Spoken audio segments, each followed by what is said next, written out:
Hello friends, পোস্টে আপনাদের সকলকে স্বাগতম। আপনাদের অবশ্যই জানা দরকার বাংলাদেশ এফসি নারী এশিয়ান কাপ খেলতে অস্ট্রেলিয়ায় আছে। বাংলাদেশের গ্রুপে কারা কারা আছে তা হয়তো জানেন, এবং বাংলাদেশের গ্রুপে যে দলগুলো আছে তাদের সেরা সাফল্য কি, বাংলাদেশ কি তাদের সাথে পারবে বা বাংলাদেশ কি তাদের সাথে প্রতিদ্বন্দ্বিতা করতে পারবে, এমন একটা কথা বা প্রশ্ন আপনাদের মাঝে ঘুরপাক খাচ্ছে। সে কারণে মূলত এই ভিডিওটা।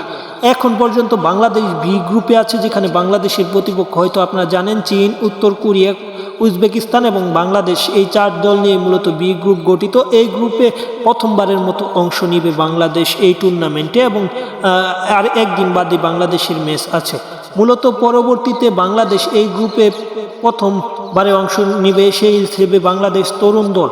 কিন্তু বাকি যে তিনটি দল আছে তাদের কথায় আমরা জানবো, তারা কি বাংলাদেশের সাথে পারবে না বাংলাদেশ তাদের সাথে পারবে তাই জানি।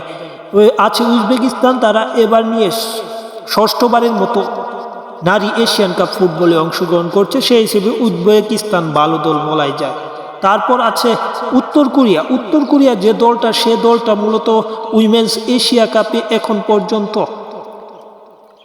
3বার চ্যাম্পিয়ন হয়েছে। সেক্ষেত্রে উইমেন্স এশিয়ান কাপে উত্তর কোরিয়া পরাশক্তি বলা যায়। যারা 3বার চ্যাম্পিয়ন হতে পারে তারা অবশ্যই পরাশক্তি। সেক্ষেত্রে উত্তর কোরিয়ার সাথে জিতা বাংলাদেশের জন্য অসম্ভব হয়ে পড়বে। পরবর্তীতে আরেকটি দল আছে, যে দলটি হচ্ছে চীন।